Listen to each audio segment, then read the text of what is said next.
Hey, this is Florian, online tennis instruction. In today's video, we want to talk about serve and volley footwork. I know that many of you watching our videos play doubles, so serve and volley is critical for you.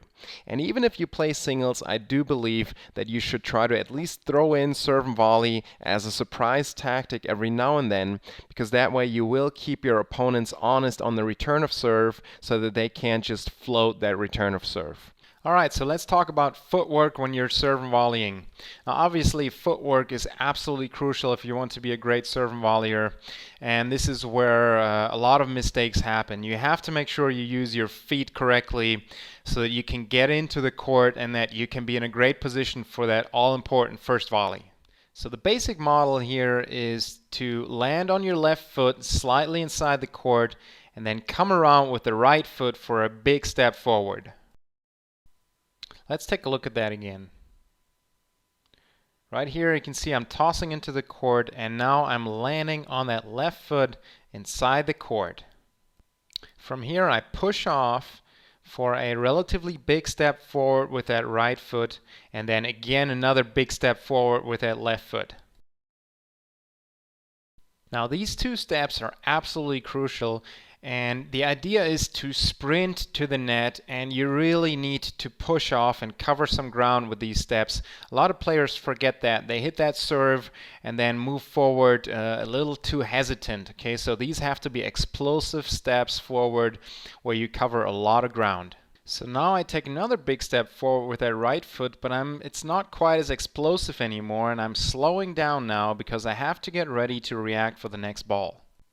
So what we see now is some smaller adjustment steps where I'm getting ready to react to the ball, and this depends a lot on what's happening on the other side of the net and what kind of a position my opponent is hitting the ball.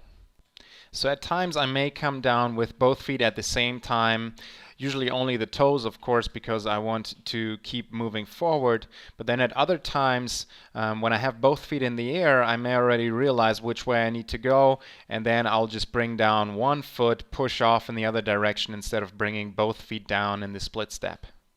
So in this situation the ball is coming right at me, catches me somewhat awkwardly, and I have to move out of the way. But as you can see here, as I hit that volley, I'm still slightly moving forward, moving through, and this kind of a volley, I just try to get it deep and then get into position for the next volley. So here you can see me in the split step, and I want to point out two things here. Number one, I have a relatively wide base. Okay, it's about 2 shoulder width apart. This is an athletic position where I can react in either direction. Also, the weight is on my toes. I'm almost falling forward so that I can cut off the angle for the next shot. So now I actually have more time to get closer to the net, which I do here because my opponent is not hitting the ball yet. So I try to come in closer, and I actually get caught in an awkward situation here because I was anticipating a forehand volley, ended up being right at the body for a backhand volley, and I somehow made it work, and I actually won the point here. And the important thing here is, why did I win the point? Most likely because I was so close to the net, and that really made all the difference. I almost only had to get my racket on it at that point. Alright, so that's the basic footwork sequence for the serve and volley. Let's take a look again here. So the basic idea is toss into the court, land on the left foot, and then come around with that right foot for that first explosive step. Now I want to mention one more thing here. There is another option for those of you that are not comfortable jumping on the serve, maybe because you have problems with your knees and so forth, and that is to just keep the left foot on the ground and then come around with the right foot. Actually, a lot of top players back in the day used to do it that way, guys like Rod Laver, and it can actually allow you to come into the net even quicker, but of course it's going to take some power away from your serve, which is why guys like Pete Sampras and so forth didn't do that anymore. For them it was more important to hit extremely good serve, and but that's definitely an option. If you don't want to jump on your serve, you can do that. Just keep that left foot on the ground and come around with the right foot.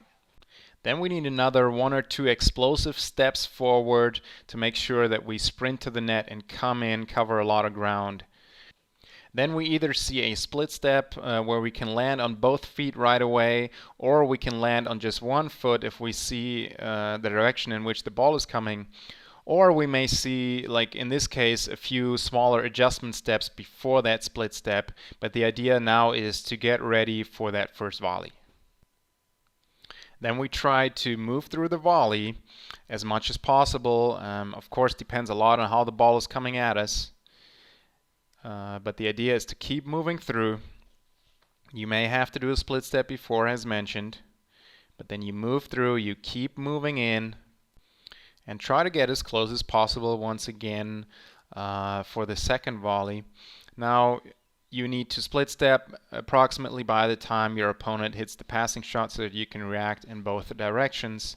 But in the meantime, once again, it's kind of like sprinting in and trying to cover as much ground as possible to get into that split step so that you can be as close as possible for that second volley, which, if everything goes according to plan, the second volley should be the volley that you can put away. All right, so much for the basic serve and volley footwork sequence. Do you struggle to get enough power on your serve? In my latest serve training program, I reveal the most common problems club level players like yourself have on the serve and how you can fix them. It really all comes down to two key serve power movements that you have to master in order to serve with a lot of power. To find out more about these two key serve power moves, click inside this video right now.